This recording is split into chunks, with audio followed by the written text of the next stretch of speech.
దేవునికి స్తోత్రం. ఈ ఉదయకాలపు శుభాలు మీ అందరికీ మన రక్షకుడైన యేసుక్రీస్తు నామములో తెలియచేస్తున్నాం. ఈ ఉదయకాల సమయంలో కూడా మీతో కూడా ఒక చిన్న మాట తెలియచేయాలని ఆశపడుతున్నాను. పరిశుద్ధ గ్రంథమైన బైబిల్లో నుండి మనం ధ్యానం చేసి చూసినట్లయితే, ఇస్సాకు ఆ దేశమందు ఉన్నవాడై విత్తనం వేసి ఆ సంవత్సరము 100 పంటను చూశాడు.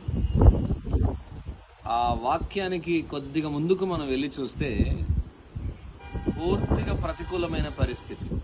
ఆ ప్రతికూలమైన పరిస్థితి మధ్యలో ఇస్సాకు దేవుని మాటను మాత్రము విని, ఇక వేరే ఏ పరిస్థితిని చూడకుండా, అక్కడ మనుషుల వ్యతిరేకతలను పట్టించుకోకుండా, తన చుట్టూ ఉన్న స్థితిగతులను అసలు ఏమీ లెక్క చేయకుండా, దేవుని మాట్లాడిన ఆ ఒక్క మాటను పట్టుకొని నిలబడి ఆ కరువుగా ఉన్న స్థలంలో విత్తనం వేయబట్టి ఆ సంవత్సరం 100 పంట చూశారు.